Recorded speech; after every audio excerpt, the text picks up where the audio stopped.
Selamat pagi dan salam sejahtera kepada Miss Flo dan para hadirin yang dihormati sekalian. Pertama sekali saya ingin mengucapkan setinggi-tinggi penghargaan kepada para hadirin yang sudi hadir pada pagi ini untuk membincangkan forum kami yang berkontekskan falsafah dan hubungan antara teori serta amalan pendidikan. Baiklah, terlebih dahulu sebelum memulakan sesi perbincangan pada pagi ini, saya ingin memberi pengenalan tentang fenomenologi, yaitu fenomenologi adalah untuk mengetahui bagaimana kita melakukan tindakan sosial kita terhadap orang lain. Baiklah, tanpa membuang masa, saya ingin memperkenalkan alih-alih panel yang berada di samping kiri dan kanan saya.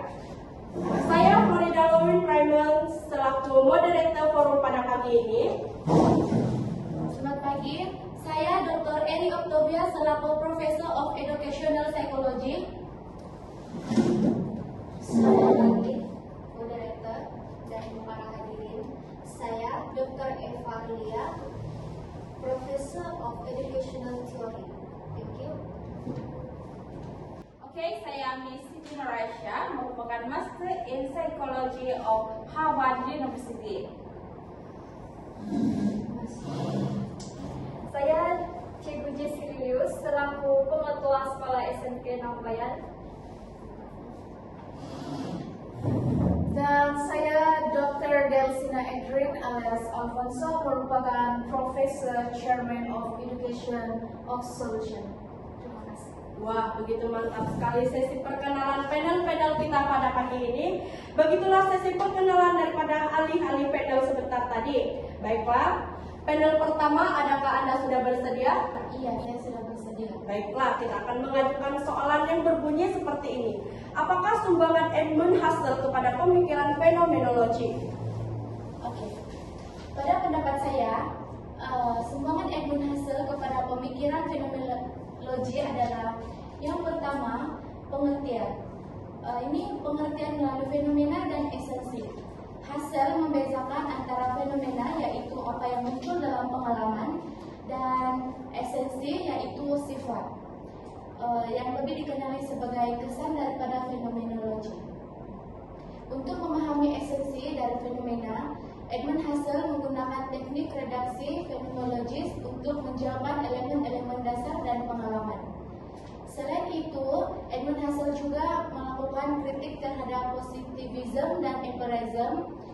Husserl mengkritik pendekatan positivism dan empirism yang lebih mengandalkan observasi eksternal atau proses pengamatan dan prosedur sistematis, yaitu lebih dikenali kepada metode ilmiah untuk memahami pengalaman manusia. Ia juga berpendapat bahwa pendekatan tersebut tidak cukup untuk menangkap kedalaman dan makna subjektif dari pengalaman manusia. Itu saja jawaban saya. Terima kasih atas pandangan panel pertama sebentar tadi. Wah, nampaknya sumbangan Edmund Husserl secara khususnya menekankan dua aspek, yaitu fenomena dan esensi, yang mana Edmund Husserl juga menggunakan teknik redaksi. Edmund Husserl juga tidak menerima pendekatan positivism hal ini karena pendekatan tersebut tidak cukup untuk menangkap kedalaman. Baiklah, panel pertama, Anda sudah bersedia untuk soalan seterusnya? Iya, saya sudah bersedia. Baiklah, kita akan teruskan dengan soalan yang berbunyi seperti ini. Seterusnya, apakah sumbangan Martin Heidegger kepada pemikiran fenomenologi? Terima kasih kepada soalan. Pada pendapat saya, sumbangan Martin Heidegger kepada pendidikan adalah pertama, beliau telah memperkenalkan konsep being in the world, yaitu Dasein. Martin memperkenalkan konsep Dasein atau being in the world yang merujuk kepada eksistensi manusia sebagai entitas yang terlibat dalam dunia dan berinteraksi dengan lingkungan yang berada di sekitarnya. Dalam konteks pendidikan, konsep ini menekankan pentingnya memahami peserta didik sebagai individu yang aktif dan terhubung dengan dunia, bukan sekadar menerima informasi sahaja. Pendidikan seharusnya memperhitungkan cara peserta didik berinteraksi dan mengalami manusia. Oleh itu, saya akan memperkenalkan sedikit tentang Martin Heidegger. Martin Heidegger ini seorang filsuf atau lebih mudah dipahami tokoh Jerman yang terkenal dengan karya teknologi dan eksistensialisme memberikan sumbangan yang signifikan terhadap pemikiran pendidikan melalui berbagai konsep filosofisnya. Selain itu, sumbangan Martin Heidegger juga adalah eksistensialisme dan autentisitas. Heidegger menekankan pentingnya kedua-dua aspek ini, yaitu kehidupan seseorang dan nilai-nilai serta keyakinan pribadi mereka. Dalam pendidikan, ini berarti mendorong pelajar untuk mengeksplorasi dan memahami diri mereka secara mendalam, serta membuat keputusan yang sesuai dengan pemahaman mereka tentang makna dan tujuan hidup mereka sendiri. Selain itu, sumbangan yang Martin Heidegger telah lakukan adalah pentingnya bahasa. Heidegger memandang bahasa sebagai cara utama di mana manusia ini memahami dan berhubung dengan dunia dalam ataupun berada di dunia luar. Pendidikan menurut pandangannya harus menyadari bahwa bahasa bukan hanya alat komunikasi, tetapi juga cara kita membentuk dan memahami realitas seseorang. Oleh karena itu, pendidikan harus mengajarkan pelajar untuk berpikir secara mendalam dan kritis melalui bahasa. Akhir sekali, kritik terhadap kritik terhadap teknologi dan pendekatan instrumental. Heidegger mengkritik pandangan teknologi sebagai alat semata-mata dan menekankan bahwa teknologi mempengaruhi cara kita memahami dan berinteraksi dengan dunia. Dalam konteks pendidikan, ini berarti menghindari pendekatan yang hanya berfokus kepada keterampilan diri dan instrumental dan lebih menekankan pada pemahaman mendalam tentang bagaimana teknologi dan alat-alat lainnya memengaruhi cara kehidupan kita seharian dan cara berpikir. Itu saja jawaban dari saya. Terima kasih atas pandangan panel pertama sebentar tadi. Menempatnya sumbangan Martin Heidegger kepada pemikiran aspek pendidikan ialah secara khususnya menekankan bahwa bahasa bukan hanya alat komunikasi, tetapi juga cara kita membentuk dan memahami realitas. Baiklah, tanpa membuang masa, kita akan beralih kepada panel seterusnya. Adakah Anda sudah bersedia panel kedua? Sudah bersedia. Baiklah, kita akan mengajukan soalan.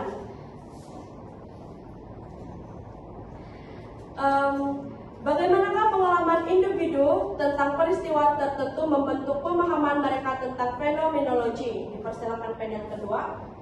Bagi soalan moderator tadi, untuk pengalaman individu tentang peristiwa tertentu membentuk pemahaman mereka tentang fenomenologi adalah dengan persepsi dan interpretasi.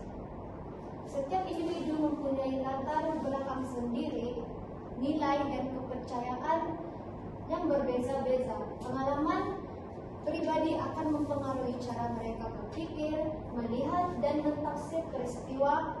Contohnya, kita boleh ambil contoh sebagai seseorang yang telah mengalami kehilangan antara kehilangan orang tuanya atau orang yang dia sayang, dengan seseorang yang belum pernah mengalami kehilangan. Terima kasih moderator. Nampaknya begitulah kesimpulan daripada panel kedua oleh individu kepada pengalaman mereka dalam konteks sosial dan budaya. Bagi soalan ini, jawaban saya ialah makna yang diberi untuk individu kepada pengalaman mereka dalam konteks sosial dan budaya ini ialah dari segi fenomenologi, menekankan bahwa setiap individu itu mempunyai pengalaman unik yang tidak boleh sepenuhnya orang lain 100% untuk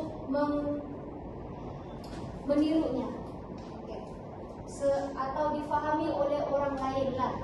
Makna yang diberikan kepada pengalaman adalah hasil daripada cara individu tersebut merasai, memahami, dan cara memberi makna kepada peristiwa dalam hidup mereka sendiri.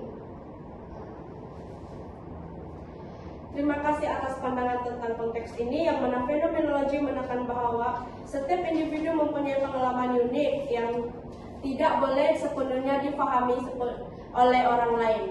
Baiklah, tanpa membuang masa, kita beralih kepada panel ketiga. Adakah Anda sudah bersedia? Ya, saya sudah bersedia. Baiklah, bagaimanakah peranan guru sebagai fasilitator dalam pendidikan fenomenologi dapat mempengaruhi pengalaman belajar para pelajar? Oke, terima kasih kepada moderator. Seperti yang kita tahu, kesan fenomenologi terhadap pendidikan boleh dilihat dalam beberapa aspek. Maaf, mencela, boleh kuatkan sedikit? Oke, maafkan saya. Seperti yang kita tahu, kesan fenomenologi terhadap pendidikan ini boleh dilihat dalam beberapa aspek. Antaranya ialah peranan guru sebagai facilitator. Dalam konteks pendidikan fenomenologi, peranan guru sebagai facilitator sangat penting.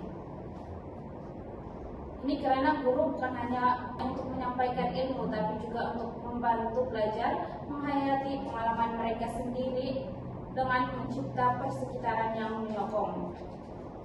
Guru dapat membolehkan pelajar untuk merenung dan mendalami pemikiran serta perasaan mereka sendiri.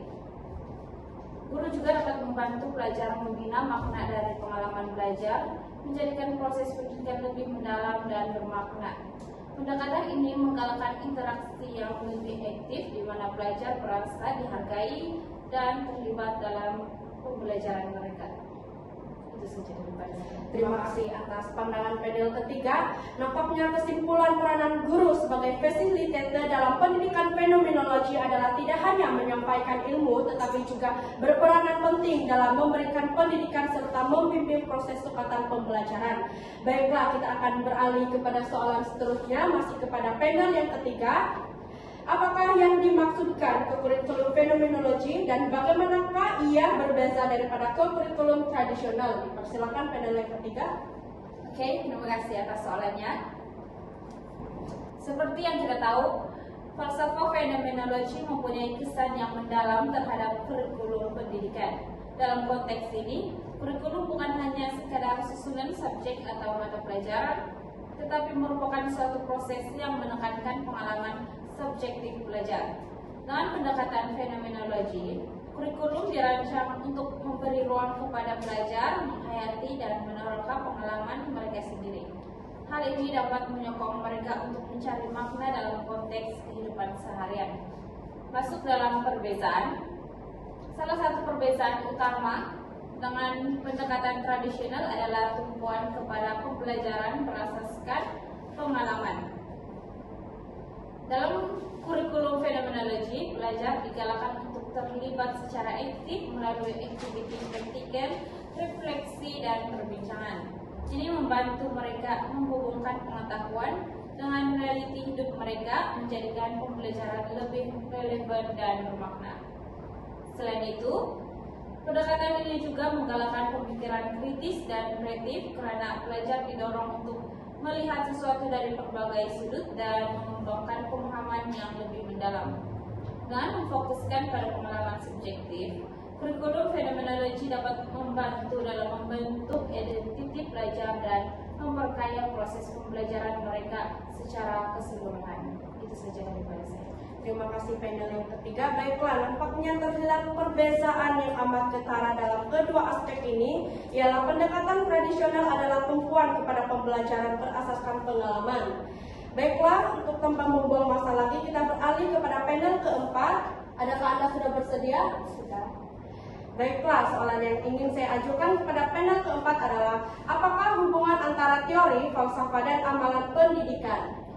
Baiklah, dalam falsafah fenomenologi, hubungan antara teori, falsafah, dan amalan pendidikan sangatlah rapat karena fenomenologi menekankan pengalaman subjektif dan cara manusia berinteraksi dengan dunia sekeliling mereka. Teori di dalam falsafah fenomenologi adalah yang pertama, pengalaman subjektif. Teori fenomenologi memusatkan perhatian kepada pengalaman manusia yang subjektif. Fenomenologi menekankan bagaimana individu memahami dan memberi makna kepada pengalaman mereka dalam dunia yang mereka alami secara langsung. Selain itu, kesadaran dan intentionality, kesadaran adalah asas kepada teori fenomenologi. Menurut Edmund Husserl, bapak fenomenologi, kesadaran selalu berintensi, yaitu selalu menuju sesuatu objek atau fenomena. Ini bermakna pengalaman pendidikan juga bersifat intentional, di mana pelajar aktif mencipta makna daripada apa yang dipelajari.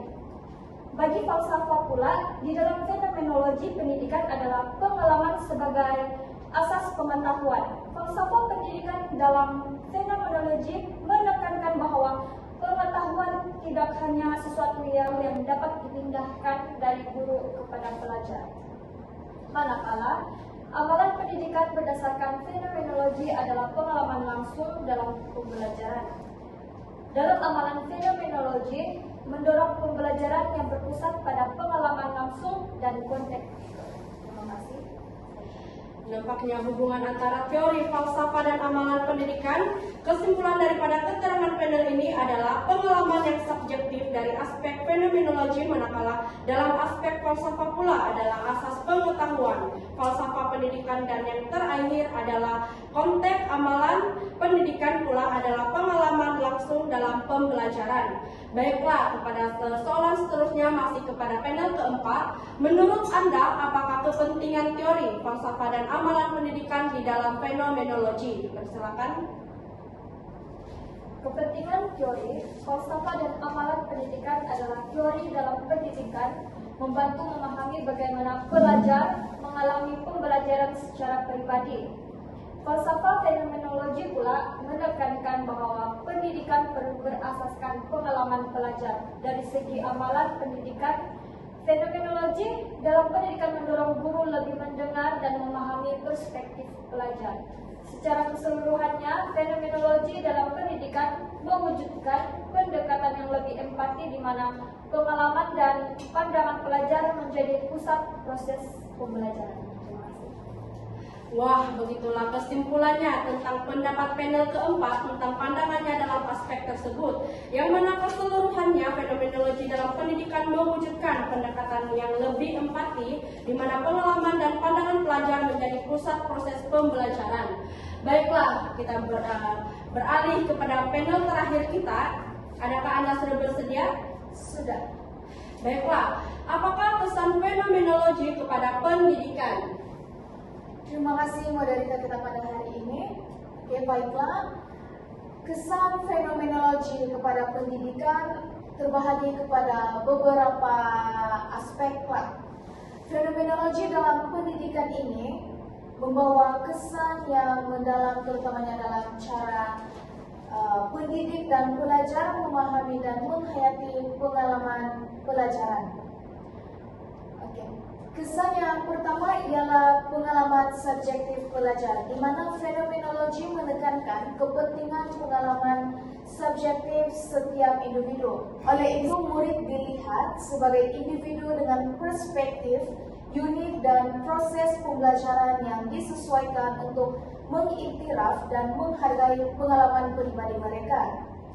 Dan pada bahagian ini, guru akan memberi perhatian kepada bagaimana pelajar menghayati dan memahami sesuatu konsep yang mereka ajar. Oke, poin yang kedua adalah pendekatan pembelajaran yang lebih mendalam.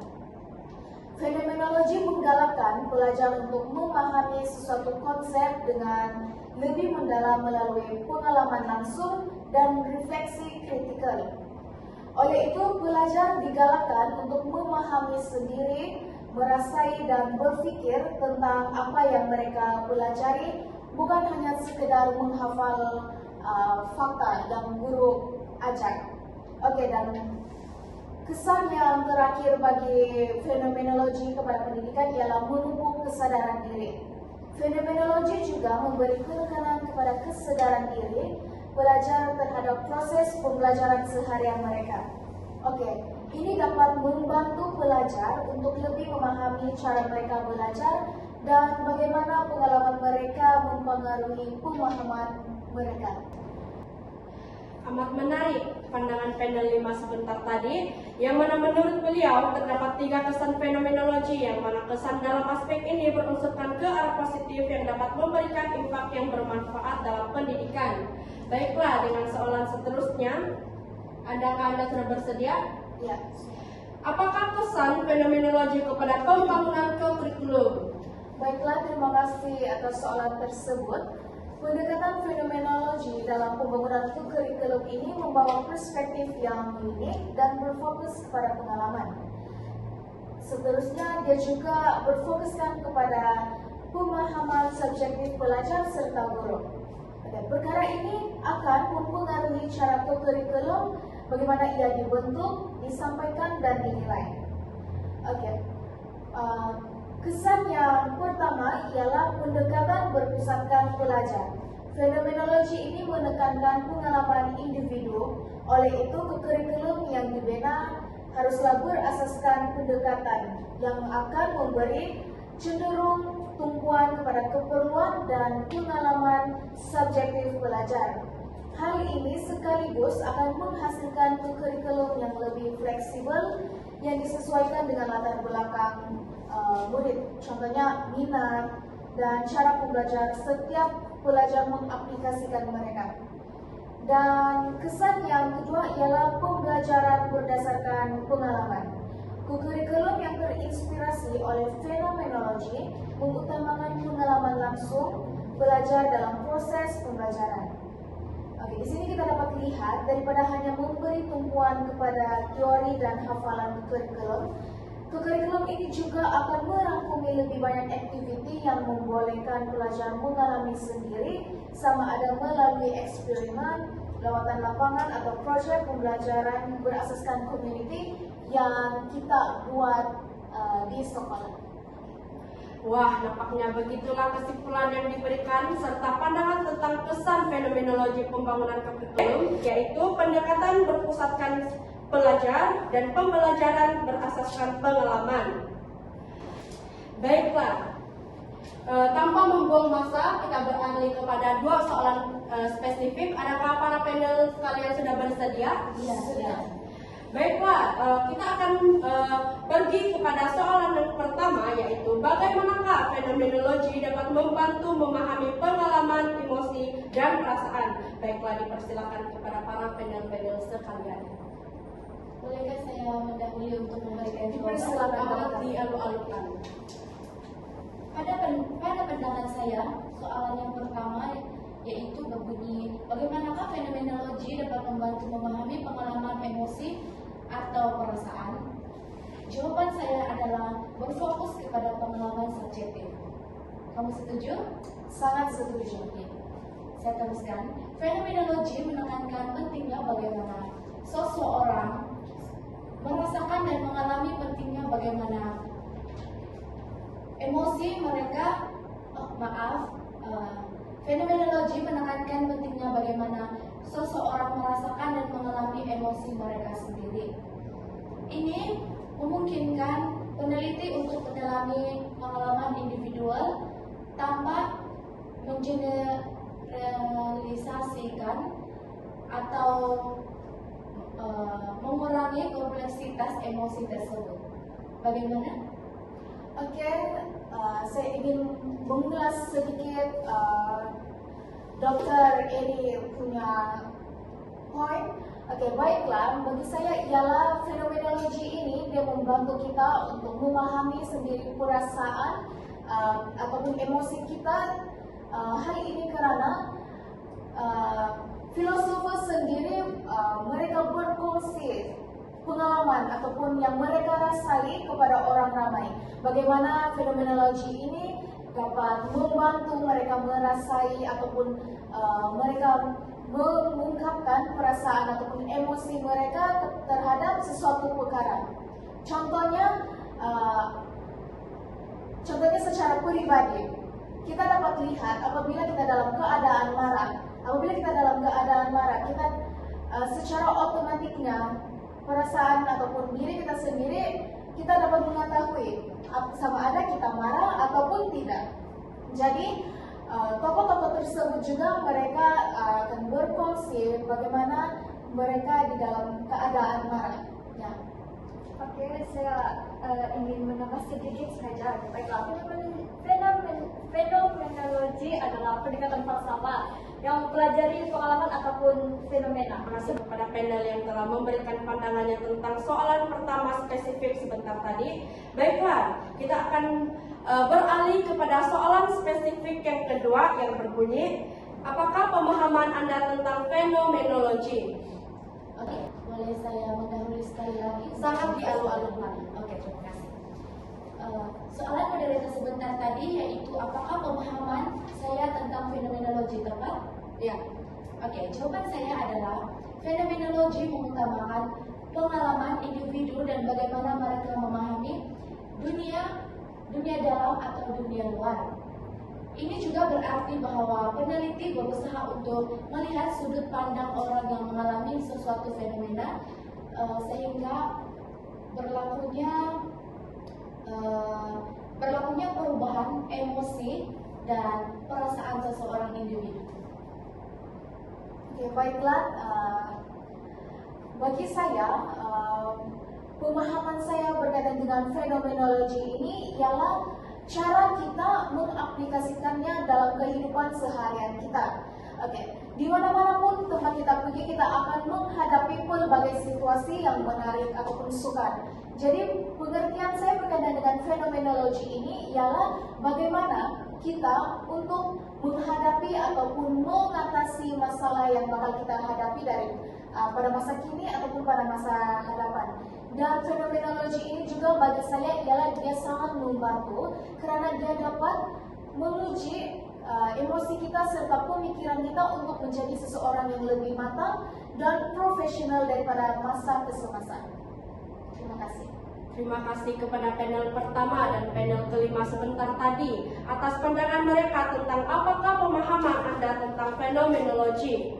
Baiklah, berdasarkan dua soalan spesifik yang telah dijawab oleh para panel-panel sebentar tadi, jelaslah bahwa fenomenologi ini berunsurkan kepada aspek positif dan juga secara langsung dapat membantu memahami emosi dan perasaan.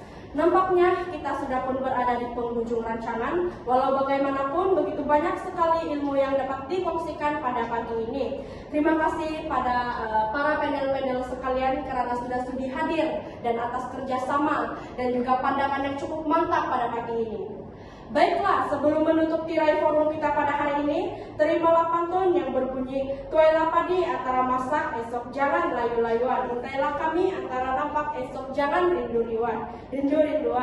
Sekian saja untuk hari ini, terkasar bahasa, tersilap bicara, mohon dimaafkan. Sesungguhnya yang baik itu datangnya daripada Maha Pencipta dan yang kurang elok itu datangnya dari kekhilafan diri kami sendiri. Itu sahaja, sekian dan terima kasih.